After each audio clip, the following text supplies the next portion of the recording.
Okay, I think we're up and going. Hi, Orin. Barb Paulson here from the CPRA. How are you? Good. How are you guys doing? Good. I maybe should introduce my sidekick for anyone who doesn't know. You can introduce yourself. How's that? Well, I'm Dave Paulson, rodeo announcer and Barb Paulson's assistant. And how you doing, Orin? I'm doing well. Hopefully, you guys are being safe up there. Yeah, and you too. You too. Yeah. So, what have you been up to since we last saw you at the NFR? Mostly just kind of day working for a guy just east of my place, or sorry, west of my place, 30 miles away. And I kind of made the mistake to say that I enjoy fixing fence and building fence. So Oh dear. he has quite a few sections of land that I've been going around and kind of been doing that quite a bit. But it's good, honest work. It gets me out of the house and mostly just out. So it's been pretty nice. Oh, good for you for having a job. There's a few unemployed rodeo folks around right now, and I think some of them are talking about different kinds of employment. So yeah, good on you. So the place you're living in is pronounced Gering, is that right? Yeah, Gering, Nebraska, just in the panhandle of Nebraska. Oh, okay. Oh, cool. So Okay. talk a little bit about Gering. Yeah. What's happening in Gering, Nebraska? Oh, not a whole lot happens in Gering, which is what I like mostly. Yeah, just a pretty small town. A lot of people would hear of Dean Gorsuch, won the world in the Yeah. go. He lives right by here. This is a hometown place for him. And Riley Pruitt, tie down roper, went to the NFR multiple times. Also lives here. So I didn't know into Gering that I was going to be a part of a kind of a rodeo town, but it was a definitely nice little plus to be involved in that, and as well as agriculture base around that. What about the fly fishing? I know you like to fly fish. Is it pretty good around that country, or? Oh, if I can catch a fish on a fly rod here, I'm pretty sure anyone can. So it's a pretty thing good here. So if you enjoy being a fly fisherman and catching stupid fish, this is a place for you. Perfect. Well, and how did you end up there? Is your wife from there? My wife's dad is from here originally, and my wife she graduated. We both met in college in Oklahoma, and she found a opening for a nursing job at the hospital in Gering or Scotts Bluff, which is pretty much a suburb of Gering or Scotts Bluff. And yeah, it just kind of so happened that we moved to a town with a whole bunch of her family, so it's worked out really well for us. Good deal. Oh, that's good. Yeah, I've looked it up on the map now. Next time we head down to, I guess, Colorado, we could kind of deke a little bit over and hit Gering, and we'll make a point to do that. Oh, for sure. So let's go back in time a little bit, Orin, and talk a little bit about some of the special moments in your career that's still obviously ongoing. But well, let's yeah, head back. Reigning, I didn't even say, you are the reigning bareback champion of Canada. Yeah, that's kind of important. Yeah, it is. And it's right up there with fencing. Well, yeah, pretty close. It's better than fly fishing. But anyway, Keenan Vine might not agree with me on that one. But anyway, congratulations on a great 2019. And we haven't been able to connect with you for a while, but you had some specifics about the NF. I wanted to go back even further than 2019 to 2018, because that was a very special Canadian finals rodeo for the Larsen family. The first time that three brothers from one family had qualified for the CFR. And I know it meant a lot to you. Maybe you could talk about that. Yeah. I've been really fortunate throughout my whole career to have great things happen to me with making the NFR and, some of the accomplishments I've been able to do. And I've been very grateful for all of them. But the most grateful one, or the most special one, is when Tyrell, Kane, and I made the CFR at the same time. There's nothing to really kind of beat that. And it's a very special moment for me and Kane and Tyrell. And hopefully after this COVID thing gets kind of done and over with, we can hopefully do that again. Well, that would be awesome. Now let's go through. What was a day like at the Canadian Finals Rodeo when the three of you were all competing? And did you get together before the rodeo and talk about things? Or I know Kane got hurt partway through and stuff, but what was it like on the pre-rodeo stuff between the three brothers?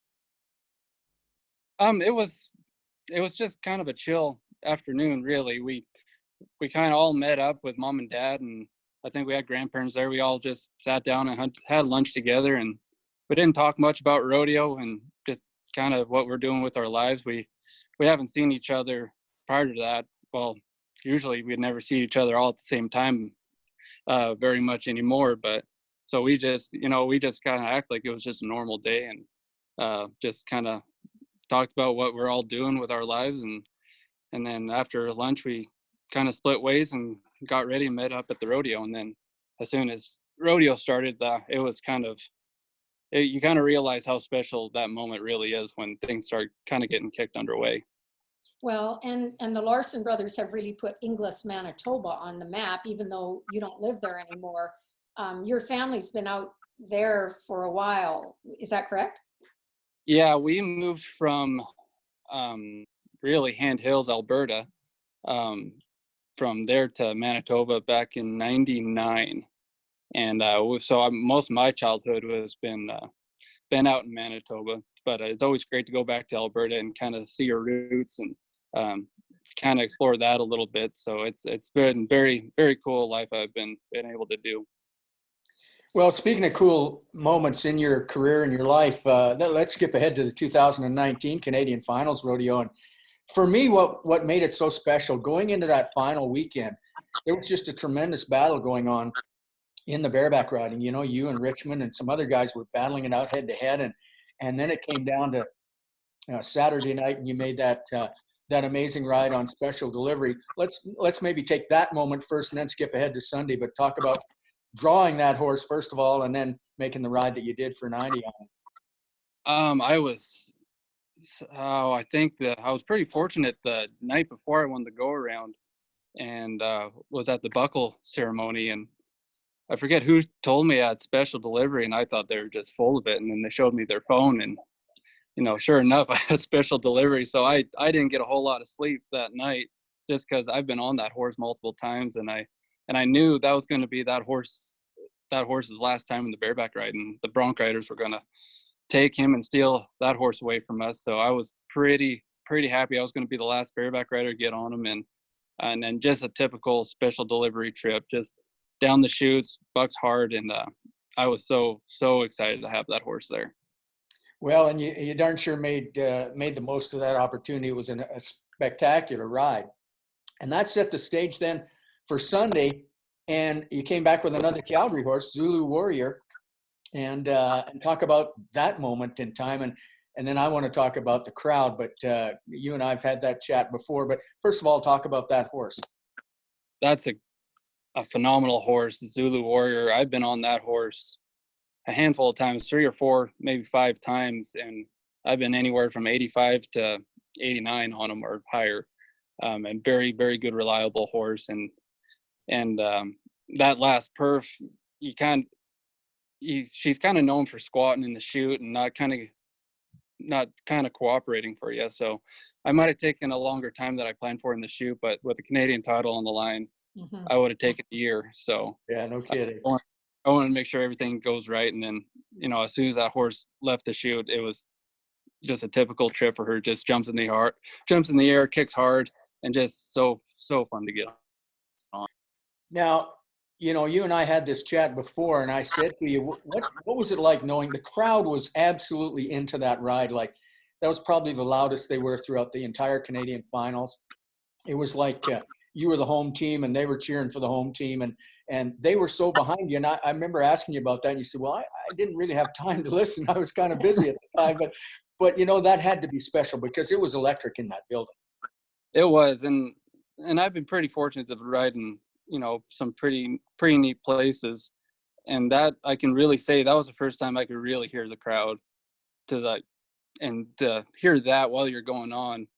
It's I guess almost a surreal moment. Like, I'm obviously doing something right. So keep going with it. And it was dang sure the neatest feeling I've had for quite a while is when that horse circles around there and start heading towards the crowd. You can hear the roof come off that place. It was pretty sweet.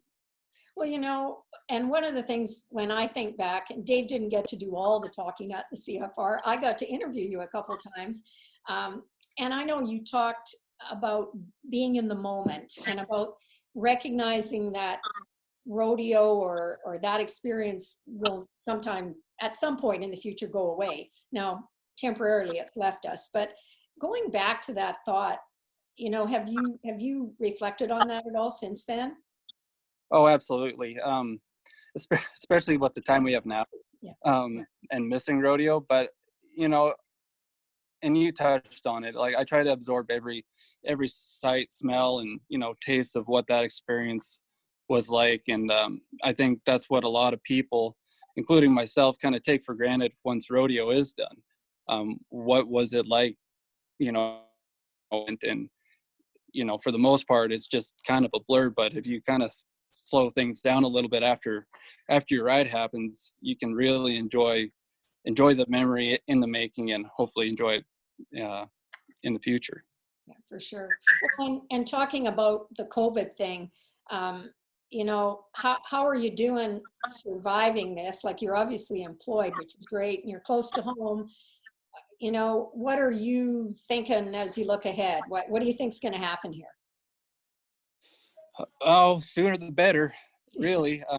But I think we all kind of have to be optimistic at this point.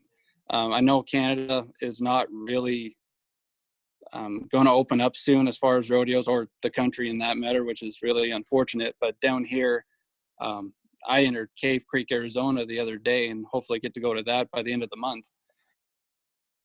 With the PRCA and CPRA kind of trying to get things going and trying to get things moving as far as the rodeo industry, I think the only choice we have to do now is just kind of be optimistic on how things are going.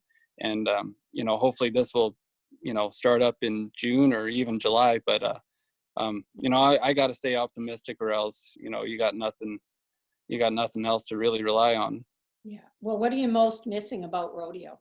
If you had to pick a couple of things. The camaraderie, I miss the camaraderie with rodeo, your buddies, going down the road, seeing stock contractors, seeing the horses. I miss everything about rodeo, not just competing, but driving. I honestly miss the miserable all night 12-hour drives. Seriously? Absolutely. I would take that up in a heartbeat. I would so do it. It'll come back. It will. Oh, for sure. As far as right now, it's just a matter of time. But I'm so excited for rodeo to get back, and I've been hungrier than ever to kind of get on the road and get back on a bucking horse. It's funny you should say that, because I hate to travel. I really do. I love the rodeos, but if I could somehow just be there and be home again. But right now, I'm with you. I actually would look forward to a long drive out to Morris, Manitoba, or someplace where we could darn sure have a great rodeo. It's funny how you miss those things. Oh yeah, and Cave Creek, Arizona from Gering, Nebraska is not a quick drive. So, and I could have bought a flight, but there's no way in hell I'm buying a flight for that. I got the truck and camper, and I'm heading south, and I couldn't be more excited. Are you getting on any practice horses at this time, or are you able to practice at all? I haven't really found a practice pin. I actually did 2 days ago, and I'm going up to South Dakota, which is 3 hours away, and hopefully get on a couple practice horses there before I head south again. Oh, good deal. And so with your goals, if you're looking ahead, obviously getting to Cave Creek, Arizona, and you're not the first cowboy I've heard that from lately. You're trying to get back at it again. Are you looking further ahead at specific goals for the end of this year or part of this year? What are you thinking? I think as far as my goals, they're going to change a little bit, but in the grand scheme of things, they won't.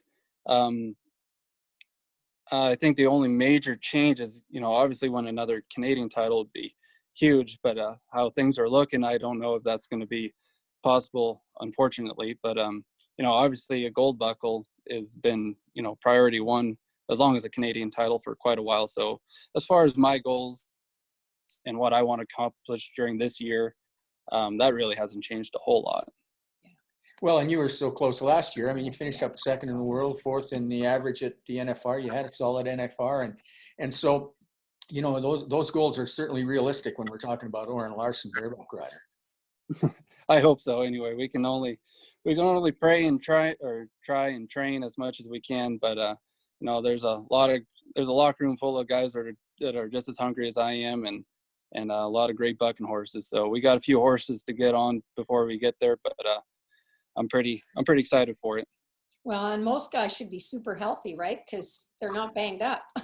They're able to stay pretty fit. Oh yeah, my traveling partner Seth Hardwick, seems like he's been hurt, quite often during the year and every year almost. And this is, I think, the first year he's going to be fully healthy, and he's dang sure excited back in the rig and go down the road again. No, for sure.